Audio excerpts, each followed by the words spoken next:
Hi everybody, and welcome back to my channel. Today I have with me Nicola Parker, and we're going to talk about some ways that you can disguise, or not disguise, but you can recognize depression in people. So I had a situation a couple of weeks ago where I was with someone who I care about in my family, and the way she was acting, because I have gone through depression myself, I knew that there was something wrong with her. And it took me 2 days to get her to open up to me, but it was because I recognized the signs that I was able to talk to her and say, look, I understand that you have a problem. And so I took her home, and one thing that I saw while I was driving home that really struck me as odd, and it really made me upset, was there was a billboard on the side of the road, and it said basically along the lines of, save a life, lock up your guns. And I thought to myself, no, that's not the answer. The answer is teaching people to recognize the signs of depression, because people who are depressed, they exhibit specific signs. And you know, a lot of people are just so wrapped up in their own life that they really just aren't paying attention. So what I really want to do is, you know, my channel here focuses on mindfulness and meditation and self-empowerment, personal development.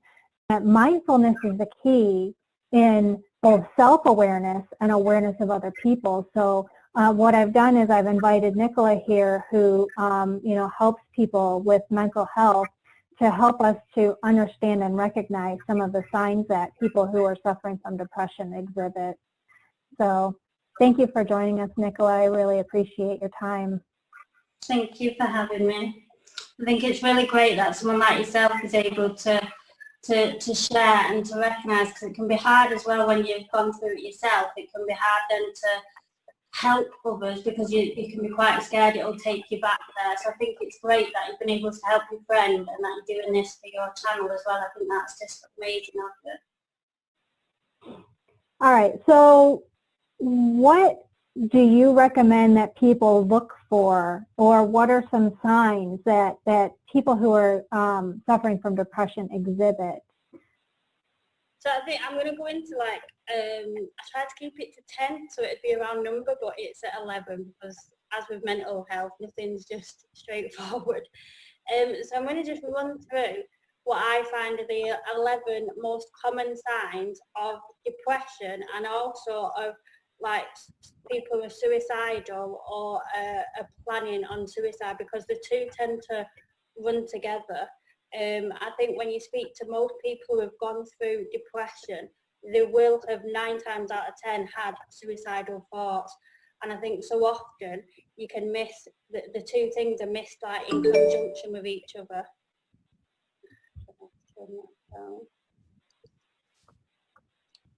So the first sign is that your friend or your family member or your co-worker, they might refer to feeling empty, or they might refer to feeling hopeless or worthless. Sometimes it can sound obvious when we say it now, when they say things like they feel like there's no way out. But I'm sure if you think of how many times you've heard someone say them words to you, it is probably quite common. But if we really think of what that person is going through, as well as sometimes that can be quite a big sign that they are in the midst of depression, because they don't see a way out. Because when you're in a depressive state, that is all you know. You don't see that there's an end after depression. You don't really see life before depression, you just see the depression. So feeling hopeless and worthless and like there's no way out is one of the most common feelings that when people first come to me, that is the first key signs, that the key words that they'll be saying straight away. So I think that is the main big one to look out for. And again, if it's someone you know quite well, being a friend, colleague, family member, you might often see them where they're withdrawing, but I don't mean in a sense that you never see them anymore, but when you do see them, they're just withdrawn from you. you just don't feel that connection from them like you normally do. It's as if you can see in their eyes that they're not there with you. They're there, but they're not there.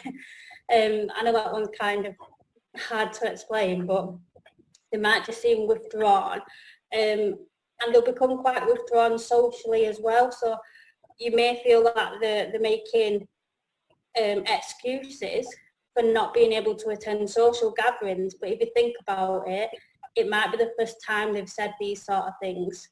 So it's hard because you'll then give them the grace for that and think, oh, well, they normally always come, so it's fine to miss one or two things. But then it's also picking up, well, why are they suddenly missing them? What is there anything behind that reason? Another feeling that you might hear them talk about is the feeling of guilt, and also the feeling of shame, because most people who are going through any form of mental illness will feel guilty for being ill, which sounds ridiculous, but that's how we feel. You feel guilty for being ill, you feel guilty for feeling and thinking the things that you're thinking, and you can feel quite ashamed, because mental health does have a stigma all around the world. There is stigma. And yes, it's getting better, but it is there. So you can feel quite shameful to be in the position that you're in. And then another one to look out for is just unusual, sudden changes in their their character. So they might have been quite stressed recently, but now all of a sudden it's a very quick and sharp change to the suddenly calm. And that can sound like confusing of how's that a sign then? If they've been really, really stressed and now they've gone calm, surely that's a good thing. But unfortunately it isn't, because in a way it's a massive sign of suicide, unfortunately. That a massive change in someone's behaviour can be a very, very strong sign of suicide. If they've gone from being very angry to them being very calm and collected, or vice versa, if they've gone from being quite upset and emotional and now all of a sudden they're very angry, and it just seems quite an instant shift. There's also making plans or referring to not being here. So you might be in your social gathering, you might all be talking about a wedding that's coming up, and they might join in with the conversation, but when you listen, they're not actually placing themselves at that wedding with you. And they're saying things, for example, like, that sounds like you're all going to have a great time, instead of we are all going to have a great time. So it's them tiny, subtle little hints that in conjunction, they're hard to see, but when you put them all together, it's things like that. And so not planning for their own future as well. So maybe, sticking on the theme of weddings, maybe they are engaged and due to get married, but all of a sudden they stop planning the wedding, they stop looking at the suits or the dresses or the venues, and the plans are kind of halted. Or if people are trying to discuss it with them, they're putting it off, or they're just making decisions where it's like, oh yeah, I'll just pick that, I'm not bothered. Because in their mind, they don't see it happening. So it's about looking for signs where they're not placing themselves in the future and they're not having any hope for the future. Another one is similar to what I've already mentioned, is that as well as feeling worthless, you might find that they talk about feeling like they're a burden. And that again is one of the most common things that I get said to me and myself. It is one of the biggest symptoms of my mental health that I have to work on day in, day out, is feeling a burden. And it's, people might agree or disagree, but I think for me, when it's people with suicide, they've never left to cause people harm. I know that it does cause harm, it does cause upset, I know that, but that has never been their intention. It comes from the feeling of being a burden. They want to release, yes, themselves, but they also want to release you from the burden of them. So I think if you have somebody who is they might not use the word burden, but if they're coming across that, they're saying, they're making you feel like you're burdening, that they're burdening you, then that's a massive thing to look out for. And it can be hard to work with them with that, because if they're saying things like, oh no, it's okay, don't do that for me, oh no, it's okay, I don't need to see you now, it can be a hard one to really push them against and try and let them know, you are not a burden to me, I love you, I want to do this for you. I think something that I found worked for me and for lots of my clients is when the other person says that it's for them. So you say, it's you, please let me do this, I want to do this, don't take that away from me. So in a sense, you're becoming the burden to them, if that makes sense. Yeah. So the next one would be, it can be a decline in your like personal appearance. So let's just take, I'll just do it as a woman, seeing as I'm a woman. So you might have a woman who, she gets her eyelashes done, she gets her brows done, she takes pride in her personal appearance, and she has all these beauty appointments. She might have the nails on, the false nails and things like that, and all of a sudden you might see them things are dropping off. And that can be confusing, because you might think she's just enjoying being her natural, beautiful self. But actually for her, if that is something she's normally done, it's looking at, so why is she now not taking enjoyment on her personal appearance? And I think when I mentioned that one, people kind of think it'd be an obvious one, like someone would go from looking really glamorous to looking like they're living on the streets, but it's never, it doesn't have to be such a dramatic shift. It just has to be the subtle things. Another one that's quite common, I'd say at least in 9 out of 10 people with depression and or suicidal thoughts, is sleep. Lack of sleep, or sleeping too much, or a common one which I've dealt with myself is being scared to sleep. So they might speak to you about nightmares that they're having, and they might say that, they might discuss how emotional these nightmares feel, like it feels like it's happening. It doesn't just feel like a dream. And they can feel quite confused between, I don't realise when I'm dreaming to when I'm not. And so you can become scared to go to sleep, which can then set off insomnia. So sleep is quite a big one to be looking out for. And now that one can be hard for when it comes to postnatal depression and mums with mental health problems, because mums just don't get sleep. That's part of being a parent for new mum.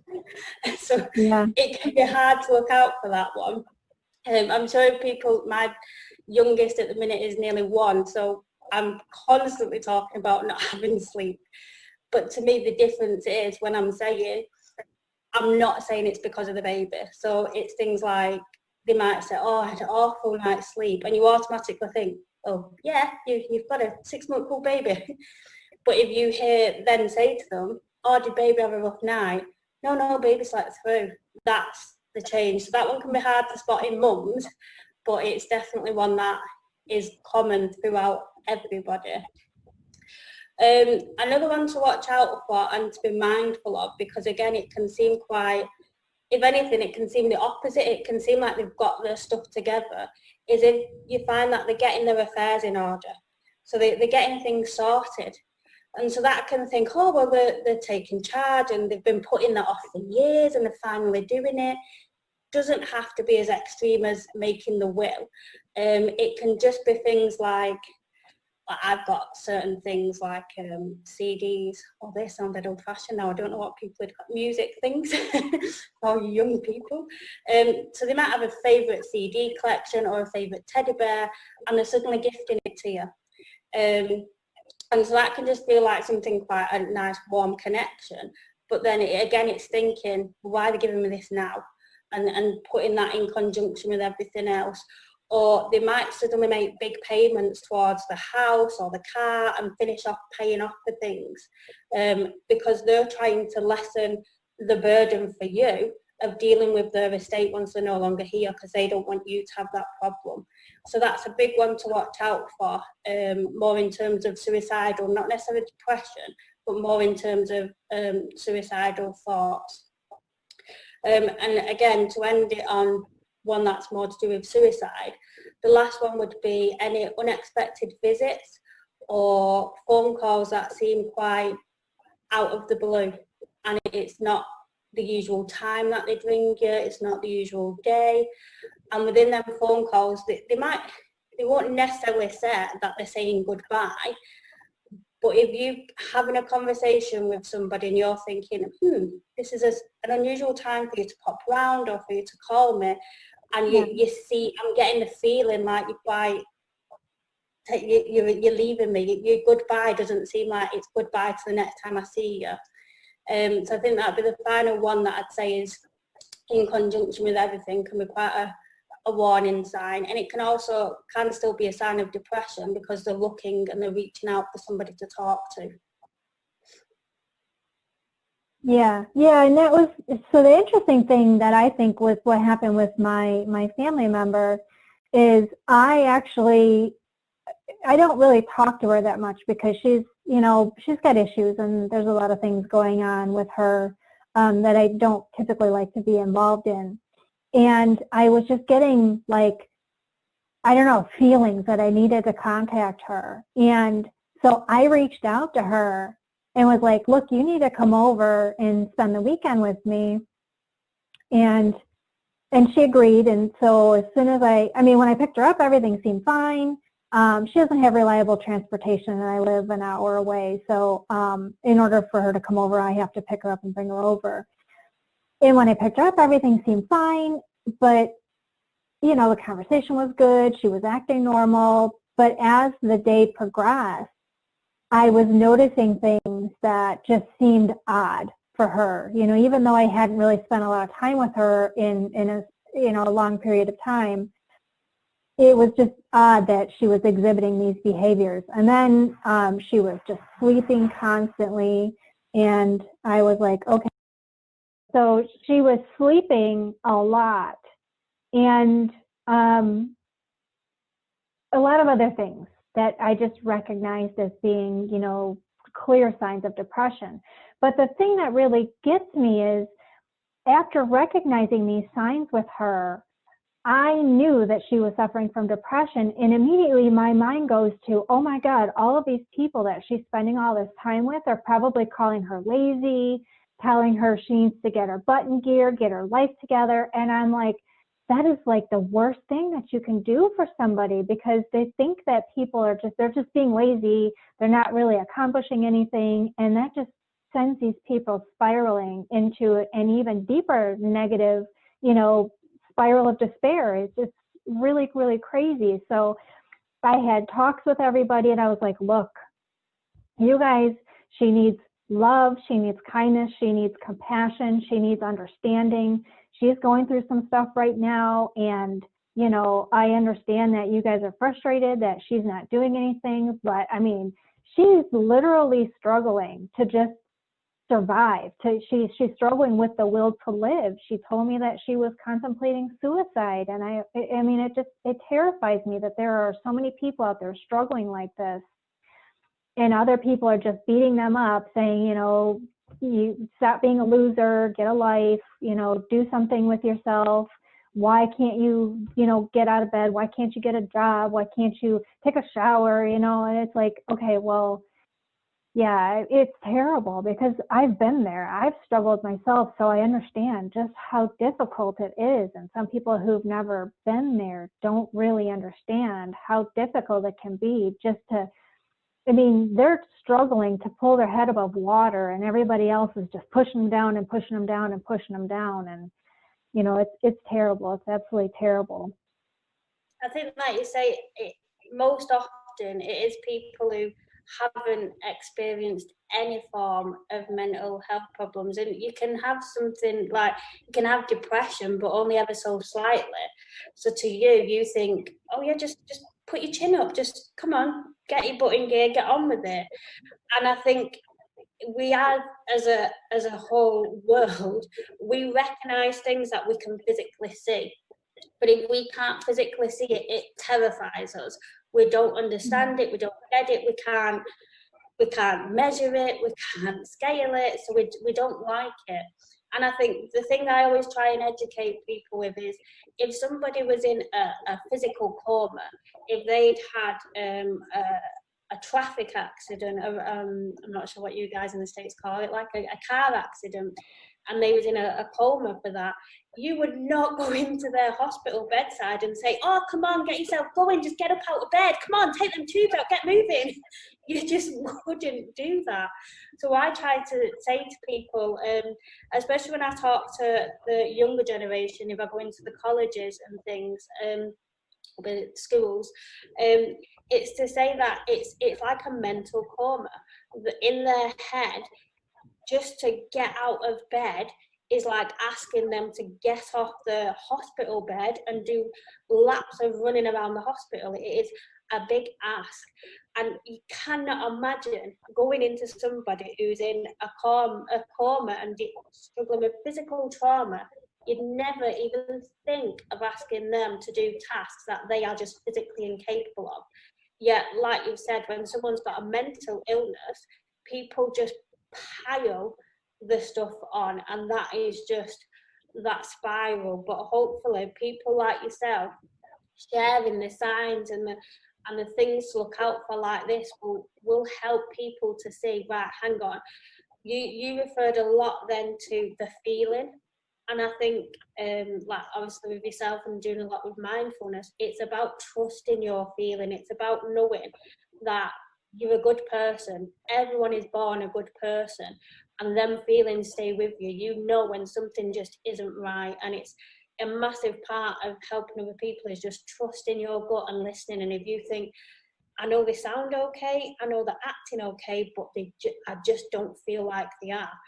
If you reach out to them and you offer them your help and they go, hey, calm down, I'm fine, there's nothing's happened, nothing's gone wrong. But if you reach out to them and they go, actually, thank you, I could really do with some support, then the difference you've just done there could be life-changing, could be life-saving.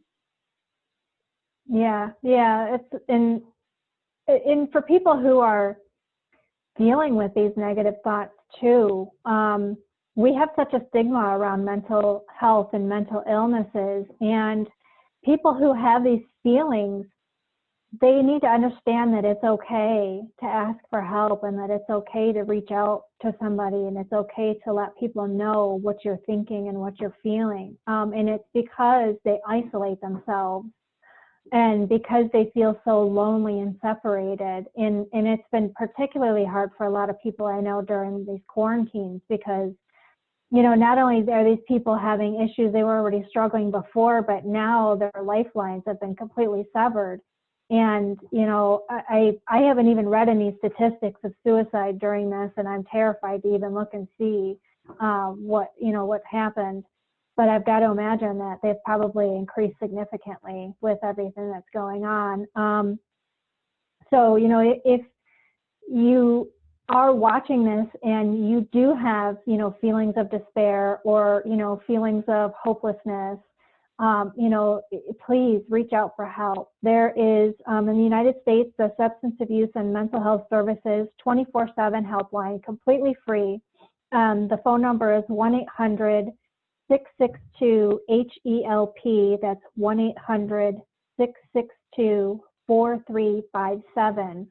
And, if you know somebody who you think might be suffering, talk to them about reaching out for mental health support, because it's truly, truly important. So to just kind of recap the top things that you said to watch out for, Nicola, I wrote no way out, hopelessness, worthlessness, withdrawn, guilt, shame, unusual behaviors, massive changes in behaviors, that those can be a sign of suicidal thoughts, emotional, no plans for the future, they feel like a burden, they decline in personal appearance, sleep, whether a lack of sleep or excessive sleep, They're putting their affairs in order, excuse me, unexpected visits and conversations out of the blue that seem unusual.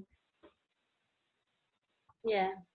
I mean, I can put all them in a quick little text and send them, so we can put that as a clear link under this video. So sometimes it's easier to just see it, and maybe it's something that people might want to just have around, so that if they then think, oh yeah, I watched that YouTube video, but what did they discuss again? And then it's easy to see without having to watch the whole video. You can just quickly see the 11 signs to watch out for.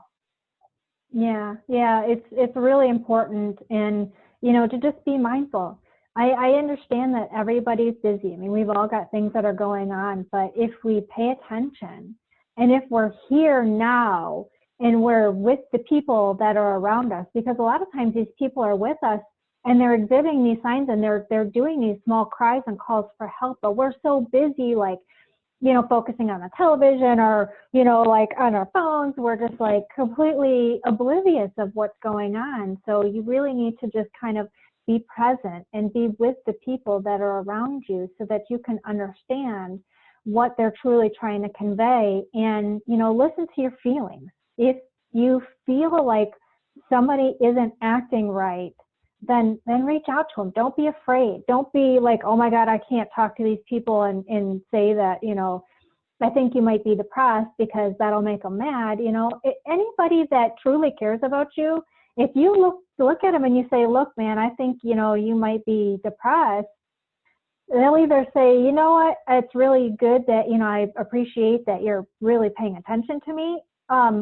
Or if they are depressed, they're really going to be grateful that you're recognizing it, and they've been calling out for help, but they're so ashamed of feeling like a burden, that they really don't want to make you feel like it's a problem that you should deal with. So if you reach out to them, they're far more likely to respond in a positive way than it is for them to actually reach out for help. So, you have to pay attention to the signs, and you need to say, look, I see what you're doing here. I see what you're saying, and I see that you're suffering, and I'd really like to help you. So it's our responsibility as human beings to show loving kindness to everybody and to pay attention to them. So I truly appreciate you being here with me today, Nicola, and for sharing your wisdom. And hopefully, we can get some people to watch this and, start watching for the signs and help some people in their lives to be healthier and happier. So I really appreciate it. Thank you so much. Thank you for having me, and thank you for doing this video. It's so well needed.